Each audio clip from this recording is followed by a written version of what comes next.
Dalam kesunyian, suara-suara kecil bercerita tentang rahasia dunia yang tak terlihat. Selamat datang di Suara Sunyi, tempat di mana setiap bisikan menyimpan kisah. Chapter 11, Konferensi Pedang di Kota Pendekar Pedang 3 bulan kemudian. Zhou Tianxu dan teman-temannya mencapai adat istiadat Zhou Agung setelah perjalanan panjang. Di depan adat istiadat terdapat tanah tandus, begitu luas sehingga orang tidak dapat melihat ujungnya. Tembok tinggi dan megah dari adat istiadat Zhou Agung jauh lebih tinggi daripada tembok-tembok kerajaan. Dilihat dari jauh, ada banyak gerbong, siluet membanjiri gerbang adat dari segala arah, tampak seperti banyak sungai yang menyatu menjadi laut. Elang naga Zhou Tianxu menarik banyak perhatian karena ukurannya yang besar. Dia dan teman-temannya berhenti ketika mereka sudah bermil-mil jauhnya dari tempat adat. Itu ada di tanganmu. Dia menyerahkan tas penyimpanan ke Sword Valiant dan memberi instruksi. Budak pedang itu menganggukkan kepalanya dan segera berlari menuju Bea Cukai. Sword Valiant mendahului mereka untuk membeli 2 tas pengelolaan binatang dari Kekaisaran Zhou besar. Sisanya akan menunggunya dengan sabar. Setelah budak pedang pergi, beberapa orang mendatangi mereka tak lama kemudian, yang bermaksud membeli elang naga. Zhou Tianxu tidak akan pernah setuju untuk menjualnya. Dia menolaknya secara terang-terangan. Yang terjadi selanjutnya adalah gelombang pembeli. Beberapa merasa kasihan, beberapa mencoba memaksanya untuk menjual, tetapi Zhou Tianxu punya cara untuk mengusir mereka. Bagaimanapun, mereka berada tepat di samping Kekaisaran Zhou besar, jadi tidak ada yang berani mendorongnya secara berlebihan. Lambat laun, hari menjadi gelap. Huang Lianxin mengeluarkan kayu bakar untuk membuat api unggun. Zhou Tianxu menyentuh wajahnya. Apakah bekas luka di wajahku sudah sembuh? Dia bertanya. Jika bukan karena dia mendapatkan tulang emas kulit giok, dia mungkin harus hidup dengan bekas luka itu sepanjang hidupnya. Anak berusia 11 tahun itu memiliki mata berbinar dan alis lurus, serta wajahnya yang seperti batu giok, dia sangat menarik di mata para gadis. Jika dia tumbuh beberapa tahun lebih tua, dia pasti akan menjadi remaja yang tampan. Harus diakui bahwa garis keturunan bangsawan Zhou Agung memang luar biasa. Jiang Sui kecil melambaikan tangannya dan menjawab, jangan bertanya lagi. Aku tidak akan menyerah padamu tidak peduli betapa jeleknya dirimu. Huang Lianxin menutup mulutnya sambil tertawa. Dia sangat menikmati bagaimana Jiang Sui kecil menghina Zhou Tianxu, yang membuatnya merasa bahwa tuan mudanya tidak setinggi dan setinggi itu. Zhou Tianxu memutar matanya ke arahnya. Bukannya aku takut kamu akan menyerah padaku. Dia memandang Huang Lianxin dan menghela nafas. Saat kita masih muda, gadis kecil ini sangat menggemaskan. Dia memelukku dengan penuh perhatian seolah-olah aku akan meleleh. Tapi sekarang, gadis pemberontak ini benar-benar tidak bisa tersinggung. Jiang Sui kecil memelototinya dan memprotes dengan genit, apa yang kamu bicarakan? Gadis berusia 15 tahun itu sudah terlihat cantik. Dengan bulu matanya yang panjang dan halus, matanya yang cerah terlihat sangat menarik. Namun secara keseluruhan, dia masih terlihat sedikit naif. Setelah 1 atau 2 tahun lagi, mungkin ada beberapa yang mendambakan kecantikannya. Ketika saatnya tiba, pasti akan merepotkan Zhou Tianxu. Saat dia mengamati mereka berdua bertengkar, Huang Lianxin memeluk lututnya dan sesekali tertawa. Dia tiba-tiba merasa tidak buruk hidup seperti ini. Sebelum dia bertemu tuan mudanya, dia adalah seorang tunawisma dan sengsara, mudah ketakutan. Dia belum pernah hidup begitu damai sebelumnya. Aku akan mati, ular hitam kecil itu berbaring di atas kayu bakar dan berkata tanpa daya. Sayang sekali, tidak ada yang memperhatikannya. Dalam beberapa hari berikutnya, pedang Valiant tidak kembali. Lagi pula, mencari penjual tas manajemen binatang membutuhkan waktu. Tapi Zhou Tianxu dikenali oleh orang-orang. 2 elang naga dan tubuh kekanak-kanakan. Bukankah dia dewa pedang Zhou yang legendaris? Selama beberapa hari itu, banyak yang bertanya apakah dia adalah dewa pedang Zhou. Dan dia terus terang mengakuinya. Karena dia berada di Kekaisaran Zhou besar, dia tidak takut dengan sekte iblis Inferno. Setiap kali dia mengakui identitasnya, orang-orang yang maju menjadi bersemangat. Sejak dewa pedang Zhou membunuh Ye Guan, berita tentang dewa pedang Zhou menyebar dengan cepat.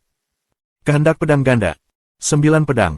Segala macam rumor mendorong nama dewa pedang Zhou ke puncak. Tentu saja, tidak ada konsensus di antara masyarakat tentang seberapa kuat dia sebenarnya. Di dalam Kekaisaran Zhou besar, para kultivator pelet dalam tidak dianggap sebagai kultivator tingkat atas. Namun hal ini tidak menghalangi khayalan masyarakat lapisan bawah. Pada awalnya, ada yang mengatakan bahwa dewa pedang Zhou hanya bisa menangani para penggarap foundation building, tapi sekarang, dia secara berturut-turut mengalahkan 2 pelet dalam. Dan kali ini, dia dengan mudah membunuh Ye Guan, yang jauh lebih kuat. Siapa yang tahu betapa kuatnya dia sebenarnya? Sword Valiant akhirnya kembali pada hari ke-9. Dia menyerahkan 2 tas pengelolaan binatang kepada Zhou Tianxu. Tas pengelolaan binatang dibuat dari linen perak dan mudah dibawa-bawa, seperti tas penyimpanan.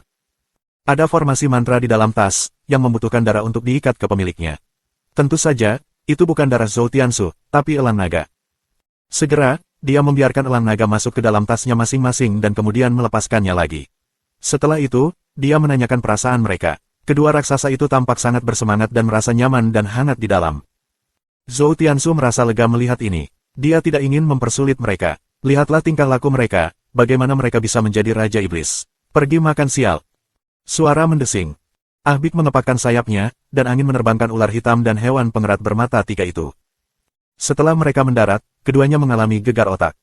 Hewan pengerat bermata tiga menggelengkan kepalanya dan menatap ular hitam kecil itu. Yang terakhir mendongak, dan mata mereka bertemu. Keduanya terdiam. Jantung ular kecil itu berdetak kencang, dan rasa putus asa menyelimuti dirinya. Hewan pengerat bermata tiga itu melompat dan tiba-tiba berlari sambil menyeret ular kecil itu. Saat dia melihat tanah semakin menjauh darinya, dia menghela nafas dengan sedih. Aku benar-benar berbicara terlalu banyak. Jiang Sui kecil dan Huang Lianxin tertawa ketika mereka menyaksikan bagaimana hewan pengerat bermata tiga menyiksa ular hitam kecil itu. Tapi Zhou Tiansu tidak mengalihkan pandangannya dari pedang Valian. Nafas dan Kimu tidak stabil. Apakah kamu menemui masalah? Dia bertanya. Pedang Valian ingin mengatakan sesuatu tetapi berhenti. Tidak ada apa-apa, beritahu saya. Zhou Tiansu memelototinya, berkata, siapapun yang berani menindas budak pedangku berarti menamparkan wajahku. Pedang Valian sangat tersentuh. Dia merasakan hasrat untuk mati demi seseorang yang benar-benar mengenalnya. Jadi dia memberitahunya, tas pengelolaan binatang dibeli dalam pelelangan, dan ini menyinggung seseorang yang berpengaruh. Setelah dia meninggalkan kota, dia dikepung dan diserang. Untungnya, dia cukup kuat untuk memaksa pembukaan dan melarikan diri dengan cepat. Klan Yang di kota Loyang. Kepala klan-klan Yang adalah pejabat kelas 4 di Kekaisaran Zhou Besar. Putranya, Yang Ce, adalah wakil gubernur kota Loyang. Budidaya Yang Ce berada di tingkat ke-10 pelet dalam. Rumor mengatakan bahwa ada penggarap Soul Fountain yang kuat di bawahnya. Seluruh kota Loyang berada di bawah kekuasaannya.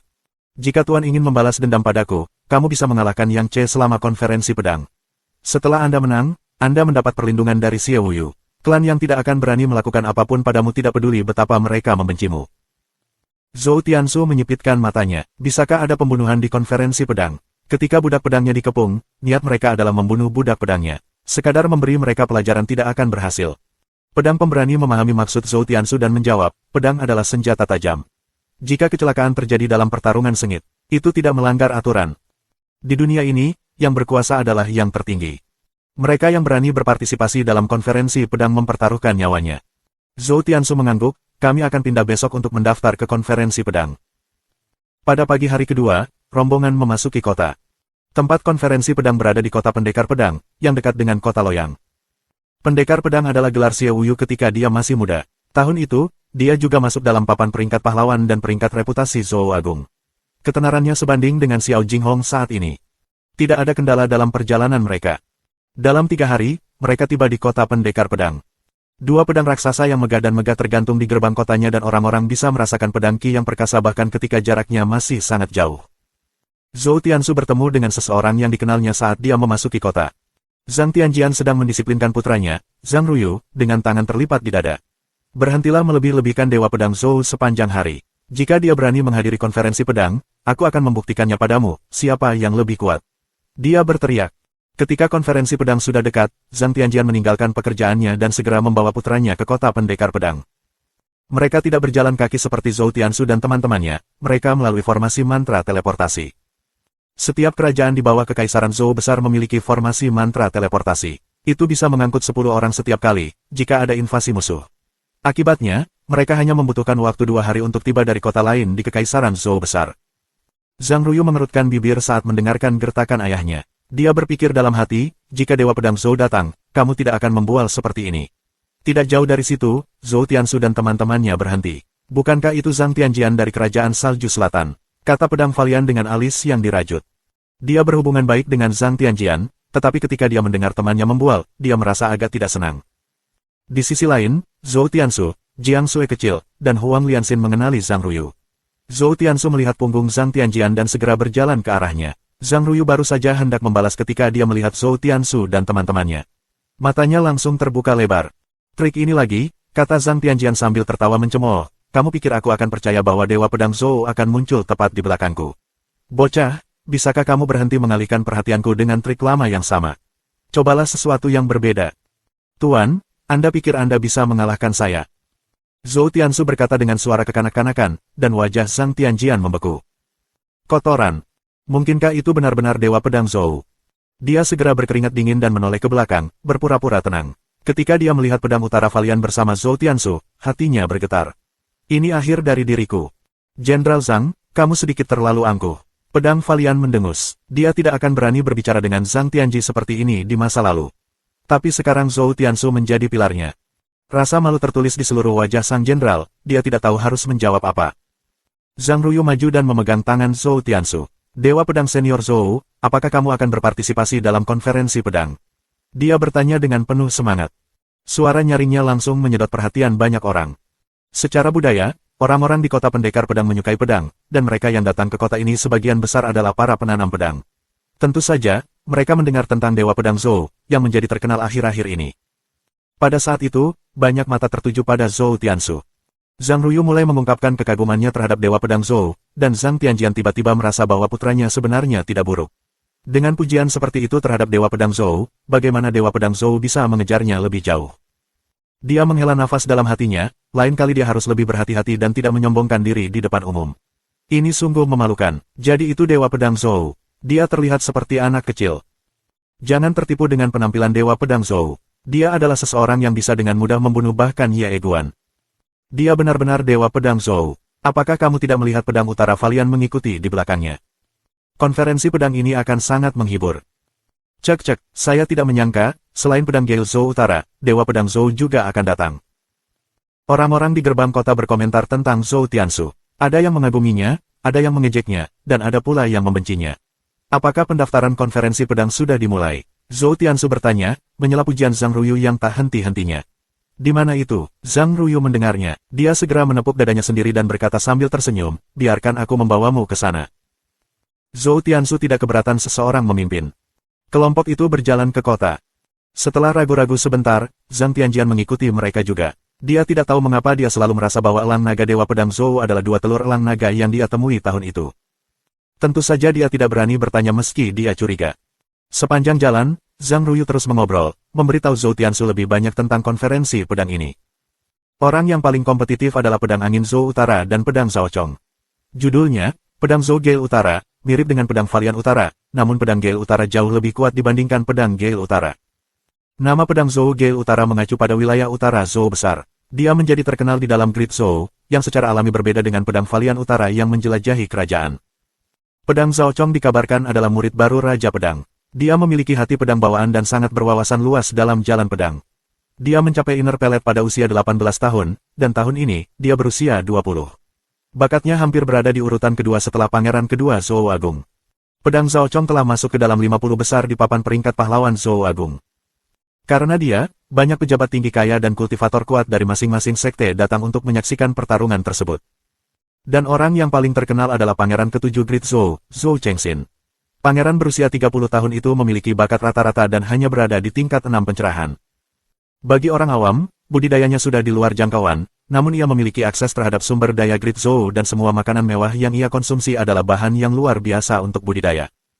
Zhou Tiansu bertemu pangeran ketujuh ketika dia masih muda. Meskipun dia terlihat lembut dan baik hati, Zhou Tiansu merasa dia sangat licik, dia selalu mempunyai agenda tersembunyi dalam segala hal yang dia lakukan dan tidak meninggalkan jalan keluar yang belum terselesaikan. Ketika Nyonya Zhao Xuan mendapat bantuan dari Kaisar, Zhou Chengxin mengunjungi mereka setiap hari. Setelah Nyonya Zhao Xuan kehilangan dukungannya, dia tidak lagi berkunjung, tetapi ketika dia diam-diam melarikan diri, para penjaga kerajaan di bawahnya berpura-pura tidak memperhatikan. Dia memberikan bantuan kepada Lady Zhao Xuan dan putranya meskipun pendiriannya sudah jelas. Jika Zhou Tiansu benar-benar naik ke tampuk kekuasaan, dia akan berhutang budi pada pangeran ketujuh. Zhou Tiansu tidak memiliki perasaan baik tetapi hanya bersimpati padanya. Kekaisaran Zhou Agung tidak seperti kerajaan biasa. Bakat budidaya lebih penting daripada pengetahuan. Terlepas dari seberapa baik seseorang dalam membangun hubungan sosial, seseorang hanya bisa berjuang berbeda dengan Zhou Yalong. Zhou Tiansu dan teman-temannya akhirnya mencapai tempat pendaftaran konferensi pedang setelah berjalan jauh. Tempat itu adalah sebuah istana yang luas, dijaga oleh selusin murid Sekte Xie yang berpakaian hitam. Yang disebut Sekte Xie, tentu saja, adalah Sekte Xie Wuyu. Di bawah Raja Pedang, setiap murid memiliki sekte sendiri berdasarkan nama mereka. Para pembudidaya pedang telah mengantri panjang di area pendaftaran. Zhou Tiansu merasa frustrasi saat melihatnya dan berkata, kapan giliran saya? Zhang Tianjian segera berkata, kami tidak punya pilihan. Konferensi pedang adalah acara akbar. Tidak ada jalan pintas. Pada saat ini, seorang murid Sekte Xie berjalan mendekat, menangkupkan tinjunya, dan berkata, apakah kamu Dewa Pedang Pembunuh Iblis Zhou? Zhou Tiansu memandangnya dan mengangguk ringan. Silakan ikuti, dengan ketenaran dan kemampuan Anda, tidak perlu mengantri, kata murid Xie Sekte dengan hormat. Zhang Tianjian membuka matanya lebar-lebar karena terkejut. Astaga! Tamparan muka ini terjadi terlalu cepat.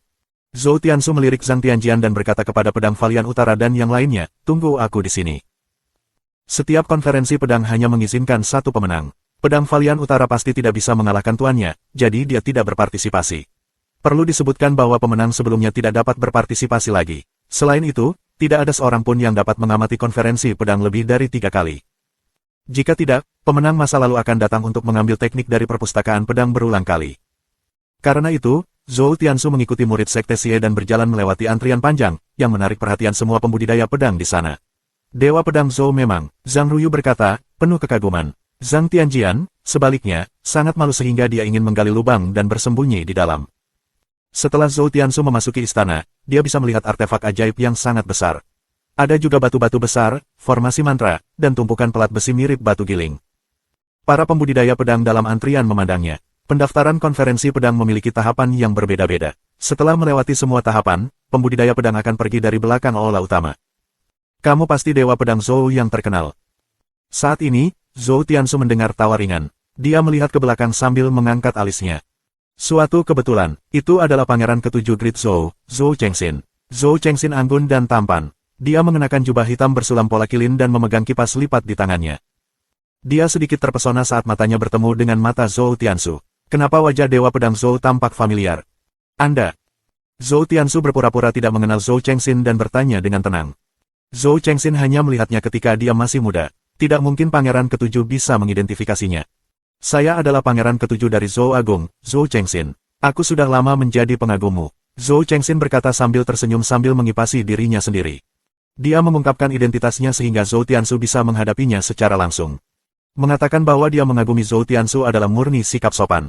Dari sudut pandangnya, jumlah pembudidaya yang lebih kuat dari Zhou Tiansu sama banyaknya dengan jumlah ikan di sungai. Zhou Tiansu mengangguk. Apakah ada yang bisa saya lakukan untuk Anda? Saya masih perlu mendaftarkan diri. Dia berkata. Zhou Chengxin mendengar dan tersenyum, berkata, bagus. Biarkan saya yang memimpin. Dia memberi isyarat kepada murid Xie Sekte, dan yang terakhir segera pergi. Zhou Tiansu tidak menolak tawarannya. Dia memahami prinsip-prinsip Zhou Chengxin dan tidak takut berhutang budi kepadanya. Bagaimanapun, setelah membunuh permaisuri Zhou Agung, dia akan meninggalkan Zhou Agung dan berkeliling dunia bersama Jiang Sui kecil. Pertama-tama mari kita lakukan analisis pedang Qi. Kata Zhou Chengxin, kata-katanya membuat Zhou Tiansu agak penasaran. Mengapa perlu menganalisis pedang Qi? Apakah mereka takut beberapa pembudidaya pedang akan memanfaatkan situasi sibuk ini? Zhou Chengxin melihat dia bingung dan menjelaskan kepadanya, ada banyak peserta konferensi pedang. Tidak baik jika terjadi terlalu banyak korban jiwa karena kesenjangan kekuasaan yang sangat besar. Jadi, peserta diurutkan berdasarkan kemampuannya. Setelah pendaftaran, hanya 50 teratas yang akan dipilih untuk berpartisipasi dalam konferensi pedang. Artinya pendaftaran tahap pertama, Zhou Tiansu bertanya dengan alis terangkat. Xie Wuyu benar-benar tidak ramah. Jika dia menjadi tokoh utama dalam novel mistik, apakah dia masih bisa berpura-pura bodoh dan lemah untuk mengejutkan lawannya? Kamu benar, jadi jangan ragu-ragu.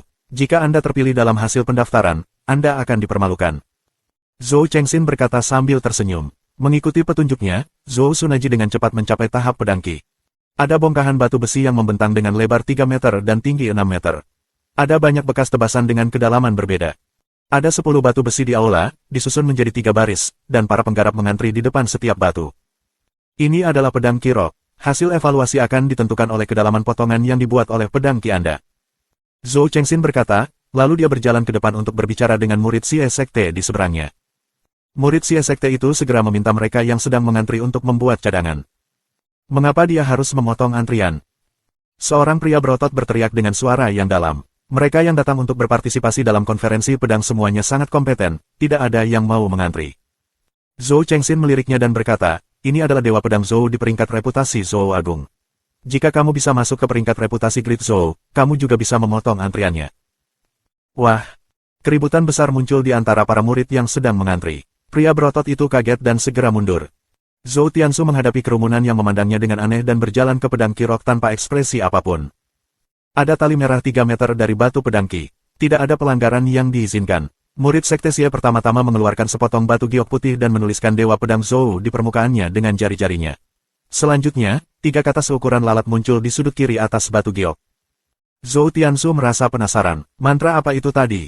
Namun dia tidak menunjukkan tanda-tanda rasa penasaran di wajahnya. Dewa Pedang Zhou yang terhormat tidak boleh terlihat bodoh. Tuan, tolong tarik pedangmu. Anda hanya memiliki satu upaya. Anda tidak dapat mencoba lagi. Murid Xie Sekte berkata dengan hormat. Tidak ada percobaan ulang bagi penanam pedang sungguhan. Jika seorang kultivator pedang tidak dapat mengendalikan besarnya ki pedangnya, dia tidak akan memenuhi syarat untuk konferensi pedang. Zhou Tiansu mengeluarkan pedang Raja Neraka dan bertanya, saya hanya bisa menebas, teknik pedang atau pedang tidak diperbolehkan. Kerumunan di belakangnya kembali membuat keributan. Kehendak pedang. Berapa banyak pembudidaya pedang di aula yang menyadari keinginan pedang mereka? Dia memang Dewa Pedang Zhou. Bahkan kata-katanya membawa aura seorang kultivator yang kuat.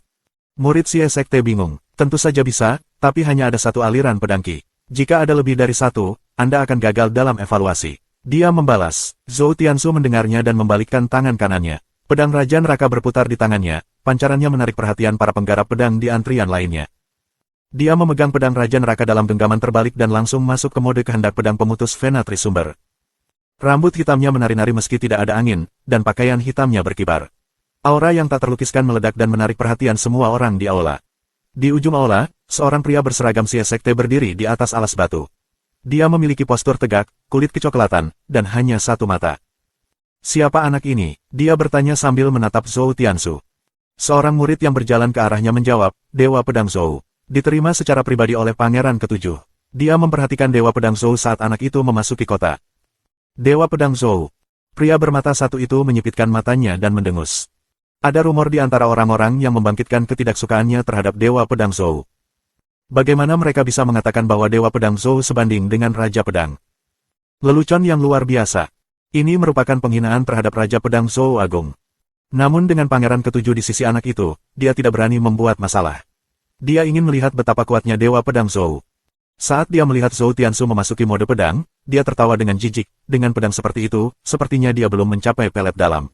Meski dia merasa jijik, banyak kultivator pedang yang diam-diam mengagumi Dewa Pedang Zhou dan saling berdiskusi satu sama lain. Zhou Tiansu tidak bertele-tele, dia mengerahkan energi rohnya sepenuhnya dan menebas ke arah batu pedang ki. Dentang. Hembusan angin kencang bertiup, dan batu pedang ki bergetar hebat, menciptakan suara yang memekakkan telinga bagi orang-orang yang berdiri di dekatnya. Zhou Chengxin terkejut, memang benar Dewa Pedang Zhou. Semua mata tertuju pada batu pedang ki. Sebuah garis tanda pedang yang terlihat lebih panjang dan lebih dalam dari yang lainnya muncul. Bahkan murid Xie Sekte yang bertanggung jawab atas evaluasi sangat terkejut hingga kelopak matanya bergerak-gerak tak terbendung. Dia segera berjalan dan mulai mengukur kedalaman tanda yang ditinggalkan Zhou Tiansu. Saat pedang Raja Neraka menghilang ke udara, Zhou Tiansu mengendurkan tangannya dan melihat ke depan dengan santai. Apa? Saya hampir kelelahan. Dia mengutuk dalam diam. Jika tebasan ini tidak membuatnya masuk dalam 50 besar, dia pasti akan menggorok lehernya sendiri di gerbang kota pendekar pedang. Dia telah mengerahkan energi rohnya sepenuhnya untuk tebasan tadi. Itu pasti tebasannya yang paling kuat tanpa mengaktifkan kepemilikan Raja Neraka. Bahkan para pembudidaya pelet dalam yang kuat mungkin tidak mampu menahan serangan itu. Dewa Pedang Zhou, evaluasi pedang ki, 1,5 inci. Murid Xie Sekte berseru dengan suara gemetar. Wah! Seluruh aula meledak menjadi keributan dengan banyak pembudidaya pedang berseru kaget. 1,5 inci setidaknya bisa masuk peringkat 10 besar. Dewa Pedang Zhou memang, saya merasa dia masih memiliki kekuatan. Tentu saja, bagaimana Dewa Pedang Zhou benar-benar memberikan segalanya dalam evaluasi seperti itu. Dia sangat mendominasi, jadi inilah yang dimaksud dengan keinginan pedang. Konferensi pedang ini pasti akan menarik. Para pembudidaya pedang mengobrol di antara mereka sendiri, bahkan murid-murid Xie Sekte pun mendiskusikan apa yang terjadi. Wajah pria bermata satu itu berwarna hitam. Dia mendengus dan tetap diam. Murid Xie Sekte mulai mencatat catatan Zhou Tiansu di batu giok putih. Kemudian, Zhou Chengxin terus memimpin setelah memberi selamat kepadanya saat Zhou Tiansu menerima batu giok putih. Banyak yang memberi jalan kepada mereka di sepanjang jalan. Apakah kamu Dewa Pedang Zhou? Kamu sungguh kuat. Saya Yang Ce, Wakil Gubernur Kota Loyang. Bisakah kita saling mengenal? Sebuah suara datang dari sisi Zhou Tiansu, dan dia segera berhenti ketika mendengarnya. Dia berbalik dan memandang Yang Ce. Wajah Yang Ce terlihat cukup tampan. Dia mengenakan jubah kuning yang mahal dan memiliki janggut tipis di sisi mulutnya. Saat Zhou Tiansu memandangnya, dia tersenyum dengan tenang dan tidak terlihat sombong atau rendah hati. Zhou Tiansu berjalan ke arahnya sambil menyeringai dan memberi isyarat kepadanya dengan tangannya, membungkuk. Yang Ce bingung, dia mengira Zhou Tiansu ingin berbisik di telinganya, jadi dia membungkuk dan mencondongkan tubuh ke depan untuk mendengarkan. Memukul. Zhou Tiansu menamparnya dengan keras. Kekuatannya yang mengerikan sebesar 30.000 pound membuat Yang Che berputar dan terbang mundur di atas kerumunan dan dia menghantam dinding tidak jauh dari sana. Kesunyian. Seluruh aula sunyi, semua orang berdiri terpana. Mengapa Dewa Pedang Zhou memukul Yang Che? Yang Che memiliki status sosial yang tinggi, dia adalah gubernur kota Loyang, dan ayahnya adalah pejabat kelas 4 di kekaisaran. Jika orang seperti itu ditampar di depan umum, itu pasti merupakan penghinaan. Zhou Chengxin dalam keadaan linglung dan bertanya dengan heran, "Tuan, mengapa Anda melakukan ini?"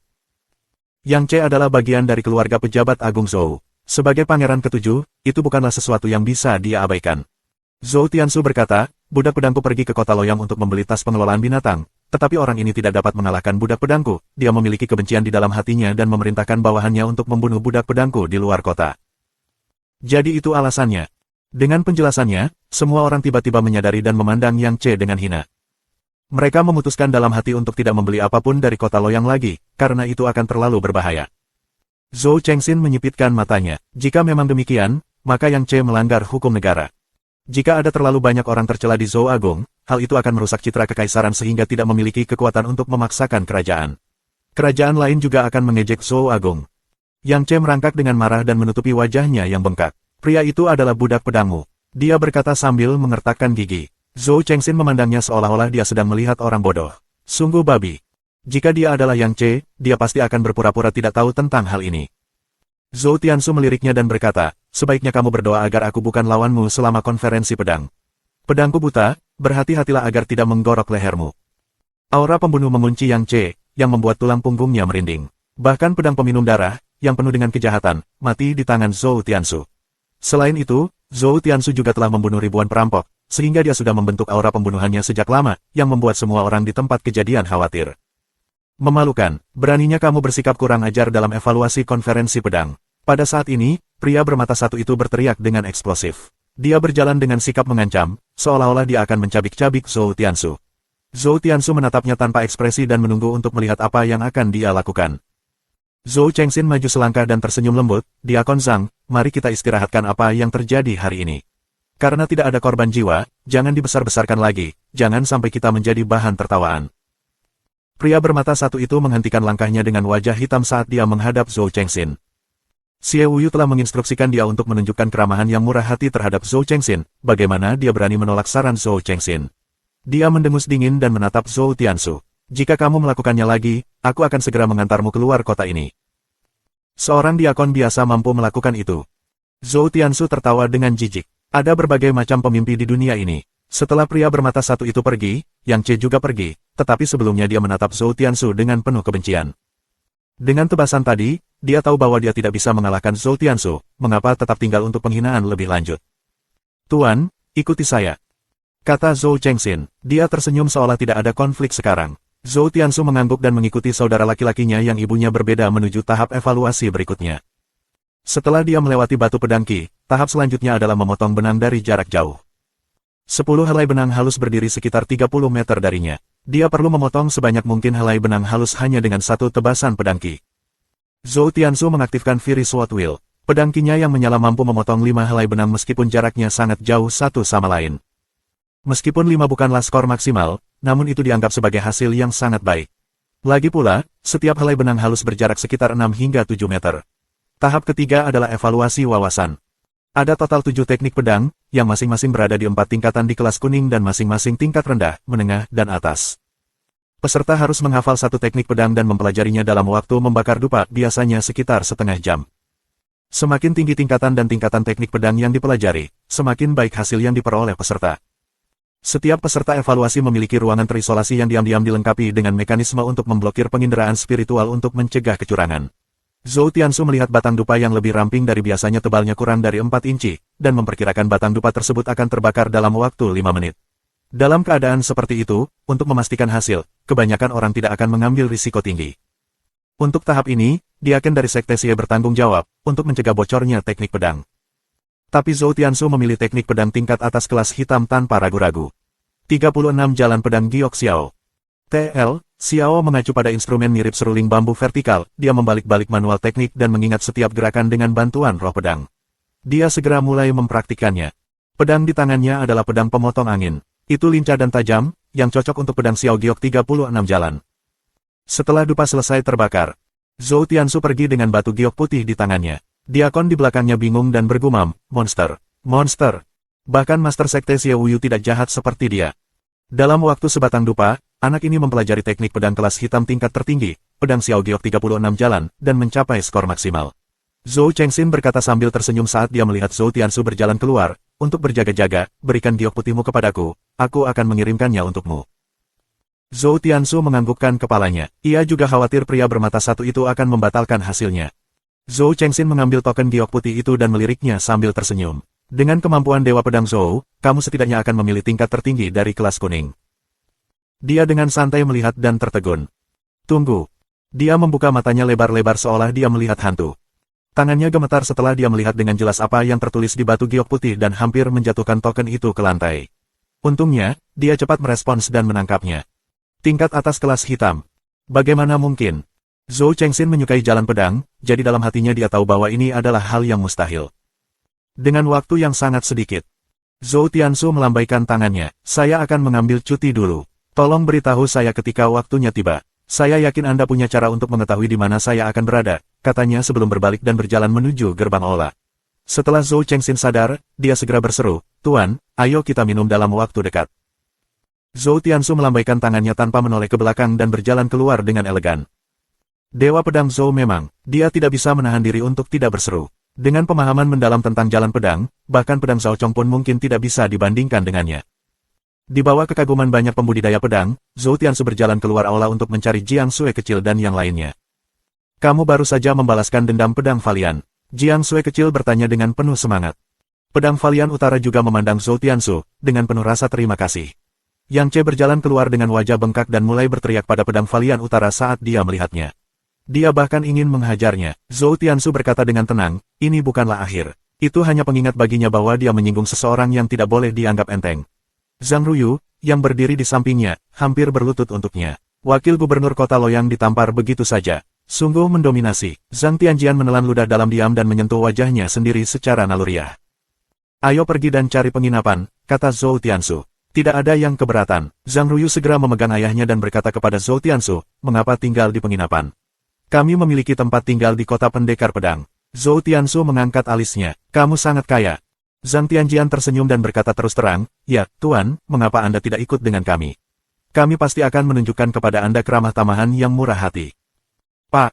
Zhang Ruyu memasang ekspresi aneh. Ayah, tadi bukan itu caramu memanggilnya. Zhou Tiansu mengangguk, dan yang lainnya setuju. Segala macam orang berkumpul di penginapan, yang mungkin menimbulkan masalah bagi mereka. Saat mereka hendak pergi, Zhou Chengxin berlari keluar aula. Dia melihat ke kiri dan ke kanan, tetapi dia tidak dapat lagi menemukan Zhou Tiansu. Siapa yang dicari pangeran ketujuh? Suara yang agak dingin terdengar dari belakangnya. Dia menoleh ke belakang dan langsung tersenyum penuh semangat. Saudara Zhao, apa yang membawamu ke sini? Dia bertanya. Seorang pemuda keren dan tampan berdiri di hadapannya. Pemuda itu mengenakan jubah merah bermotif emas dan pedang digantung di pinggangnya. Rambut hitamnya dijepit di bawah mahkota berlapis emas. Kesombongan yang menghina terlihat di wajahnya. Dia adalah pedang Zhao Chong yang terkenal. Zhao Chong Suat menjawab dengan acuh tak acuh, tidak ada. Saya mendengar bahwa Dewa Pedang Zhou ada di sini, jadi saya di sini untuk melihat apakah dia dapat melawan saya dalam pertarungan. Mencari Dewa Pedang Zhou. Orang ini memang memiliki kekuatan untuk melawanmu. Anda tahu hasil evaluasinya terhadap wawasan jalan pedang. Zhou Chengxin tersenyum penuh perhatian saat dia berbicara. Pedang Zhao Chong bertanya dengan tenang, kelas hitam tingkat rendah. Itulah yang dia pilih saat melakukan evaluasi. Jadi, inilah tebakannya. Di matanya, dia mungkin sudah melebih-lebihkan Dewa Pedang Zhou. Zhou Chengxin menggelengkan kepalanya sambil tersenyum, dan pedang Zhao Chong mengerutkan alisnya. Kelas hitam, tingkat atas, katanya. Murid pedang Zhao Chong tiba-tiba berkontraksi. Dia mengambil satu langkah ke depan, apakah ini benar? Dia bertanya. Dia hampir tidak bisa mencapai teknik pedang tingkat rendah dari kelas hitam, dan tingkat atas. Sudah cukup sulit untuk sekadar menghafal gerakan rumit. Zhou Chengxin mengangguk dan berkata, akulah yang menyerahkan token giok putihnya kepada Xiao Yu secara pribadi. Pedang Zhao Chong tetap diam. Zhou Chengxin memandangnya dan berpikir dalam hatinya, aku ingin tahu siapa yang lebih kuat, dia atau Dewa Pedang Zhou. Tiba-tiba, pedang Zhao Chong berbalik dan pergi. Zhou Chengxin menggelengkan kepalanya dan tersenyum ketika dia melihat kultivator pedang terkenal itu menghilang di tengah kerumunan. Dia berjalan ke pohon tua di pinggir jalan, dan tiba-tiba seorang pria berpakaian hitam muncul di belakangnya. Wajah pria berbaju hitam itu setengah tertutup. Hanya matanya yang terlihat, namun di bawah naungan pohon, seseorang bahkan tidak dapat melihat matanya dengan jelas. Zhou Chengxin kembali menghadapnya dan berkata, pergi dan cari tahu di mana Dewa Pedang Zhou tinggal. Jika klan yang di kota Loyang berani mengganggunya, mintalah seseorang untuk memperingatkan pejabat yang. Oke. Pria berbaju hitam menjawab dengan suara rendah dan menghilang. Saat senja semakin dekat, Zhou Tiansu dan teman-temannya datang ke kediaman Zhang Tianjian di kota pendekar. Tempat tinggalnya sangat besar, ada 3 lapangan, selusin kamar tamu, dan sebuah taman di tengahnya. Zhang Rutan, putra Zhang Tianjian lainnya, tinggal di sini bersama lebih dari 30 budak. Zhang Rutan sangat senang saat mendengar Dewa Pedang Zhou datang. Keluarga Zhang Tianjian menyukai jalan pedang. Di wilayah Great Zhou, tidak banyak kultivator pedang yang ketenarannya tersebar luas. Kemunculan Dewa Pedang Zhou entah dari mana cukup dramatis. Setelah Zhang Rutan mendengar segala macam rumor tentang dirinya, bersama dengan surat-surat Zhang Ruyu, dia secara alami mengagumi Dewa Pedang. Sepanjang jalan, Zhang Rutan bertanya tanpa henti dengan semangat. Kakak, apakah ini benar? Dewa Pedang Zhou menamparkan wajah yang dan Pangeran Ketujuh menjadi tuan rumah bagi Sir Zhou secara pribadi. Zhang Rutan bertanya pada Zhang Ruyu. Dia tidak berani berbicara langsung dengan Zhou Tiansu. Zhang Ruyu menatapnya dan berkata dengan frustrasi, berapa kali kamu akan menanyakan pertanyaan ini?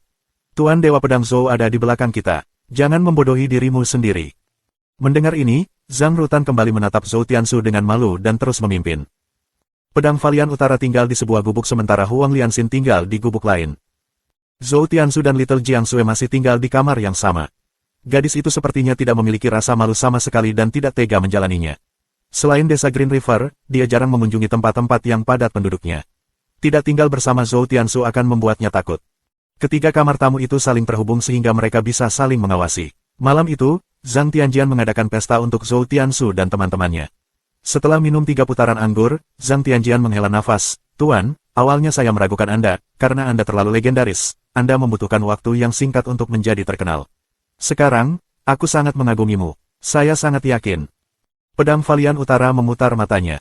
Sungguh tidak tahu malu, Zhang Tianjian melakukan bootlick dengan sempurna dan mengambil kesempatan itu untuk meminta maaf. Kenapa dia tidak menyadari kalau temannya adalah orang seperti itu? Berbeda dengan Zhang Tianjian, Zhang Ruyu dan saudara laki-lakinya melampaui ayah mereka dalam segala hal. Mereka menyanjung dan mengolesi Zhou Tiansu secara berlebihan. Zhou Tiansu tersenyum dan tidak menganggap serius sanjungan mereka. Tapi, ketiga orang itu bergantian bersulam untuknya. Apakah mereka benar-benar mengira aku masih muda? Di kehidupanku sebelumnya, aku adalah seorang pangeran kedai minuman. Dan dalam kehidupan ini, saya memiliki kultivasi tahap enlightening. Anda pikir saya akan mabuk? Zhou Tiansu berpikir dengan jijik dan mulai minum tanpa henti bersama mereka. Malam ini, hanya satu dari kita yang bisa keluar. Jauh di tengah malam, Zhou Tiansu kembali ke kamarnya dengan Jiangxue kecil mendukungnya. Aku tidak mabuk, secangkir lagi. Malam ini, kita tidak akan berhenti sampai kita mabuk. Zhou Tiansu menjuntaikan kepalanya dan bergumam sambil mengayunkan tangan kanannya. Jiangxue kecil dengan hati-hati membaringkan Zhou Tiansu di tempat tidur. Dia kemudian membawa bak berisi air panas yang sudah disiapkan di sampingnya dan mulai membersihkan tubuhnya. Saat dia melihat tubuhnya memerah, dia merasa lucu tapi juga sakit hati. Ini adalah pertama kalinya dia melihat Zhou Tiansu dalam keadaan yang menyedihkan. Zhou Tiansu bukan satu-satunya. Zhang Tianjian dan putra-putranya, bersama dengan pedang Valian Utara, semuanya mabuk berat. Zhang Tianjian menunjukkan ketulusannya dengan pilihan anggur. Semuanya adalah anggur rohani yang kuat. Bahkan para pembudidaya pelet dalam tidak dapat minum sebanyak yang mereka inginkan, apalagi para petani yang mencerahkan. Hingga tengah hari keesokan harinya, Zhou Tiansu bangun. Seluruh tubuhnya terasa pegal dan mati rasa, ia merasa pusing dan rasa tidak nyaman yang tak terlukiskan. Jiangxue kecil sedang berada di meja memberi makan hewan pengerat kekeringan bermata 3, sementara ular hitam kecil itu berteriak. Gadis kecil, tolong beri aku sesuatu yang enak untuk dimakan. Daging babi berbumbu yang kalian makan tadi malam, bisakah kalian memasaknya untukku juga? Tapi Jiangxue kecil mengabaikan permohonannya. Ular hitam kecil itu tidak membuat ulah, karena dia takut Zhou Tiansu akan bangun untuk menginjaknya lagi. Zhou Tiansu duduk perlahan dan menyeka keringat di dahinya. Dia merasa tidak enak ketika kejadian tadi malam terlintas di benaknya. Anggur itu terlalu kuat. Melihat dia bangun, Jiangxue kecil segera menuangkan air untuknya. Lain kali, jangan terlalu memikirkan dirimu sendiri, tegurnya sambil mengisi mangkuk dengan air. Zhou Tiansu menatapnya dengan tangan di bawah ketiak dan mendengus, siapa bilang aku melebih-lebihkan diriku sendiri. Saya masih bisa minum lebih banyak. Jiangxue kecil membawa mangkuk itu ke samping tempat tidur dan menyenggolnya. Jika musuh datang menyerang kami saat kamu mabuk lagi, maka saat kita bertemu lagi nanti kita berada di dunia bawah, katanya. Zhou Tiansu mendengarnya dan langsung berkeringat dingin. Dia terlalu ceroboh. Ini adalah kekaisaran Zhou Agung. Dia memutuskan untuk tidak mabuk lagi. Setelah minum air, Zhou Tiansu merasa segar dan mengenakan pakaiannya. Dia keluar dan mengetuk pintu berikutnya, tetapi pedang Valiant tidak menjawab. Dia mungkin masih tidur. Dia bertanya kepada para pelayan dan menemukan bahwa Zhang Tianjian dan putra-putranya masih tidur juga. Dia langsung senang dengan dirinya sendiri. Saya tidak kalah dalam meminum anggur pria. Dalam beberapa hari berikutnya, dia tidak meninggalkan kediaman klan Zhang, begitu pula Jiang Sui kecil. Dia malah berlatih bersamanya. Dia sudah mengetahui targetnya, jadi dia tidak ingin membebaninya. Setengah bulan berlalu dengan cepat. Selama itu, Zhou Tiansu menyadari keinginan pedang dari pedang Xiao Giok 36 jalan. Setelah hari ketiga, dia mencapai tingkat pencerahan 2 dan Zhou Chengxin mengunjunginya secara pribadi. Ada 4 bawahan yang mengikuti di belakangnya. Masing-masing memiliki wajah muram dan tegas. Meskipun mereka mencoba untuk menekan tanda ki mereka, aura pembunuhan mereka masih merembes masuk. Zhang Tianjian sangat senang dengan kunjungannya. Dia segera mengirim seseorang untuk mengundang Zhou Tiansu datang. Semua orang berkumpul di aula utama. Tuan, Anda memenuhi syarat untuk berpartisipasi dalam konferensi pedang. Kamu peringkat ke-9, Zhou Chengxin menangkupkan tinjunya dan berkata kepada Zhou Tiansu sambil tersenyum. Dia kemudian mengembalikan token giok putih itu kepada Zhou Tiansu. Setelah dia mengambil token itu, Zhou Tiansu merasa lega. Akan sangat memalukan jika dia tidak memenuhi syarat untuk konferensi pedang. Kenapa dia hanya menduduki peringkat ke-9? Dia setidaknya harus berada di posisi 3 besar. Zhang Rutan berkata dengan tidak senang. Zhang Ruyu mengangguk dan merasakan ada sesuatu yang tidak beres. Wajah Zhou Tiansu tampak tenang, tetapi hatinya merasa lemah. Zhou Chengxin terkekeh dan berkata, semua orang melakukan yang terbaik untuk evaluasi pedang Qi. Selain itu, beberapa kultivator yang sangat kuat juga berpartisipasi. Ini adalah peringkat yang bagus. Dan Tuan, dengan kemampuan Anda memiliki peluang bagus untuk memenangkan konferensi pedang.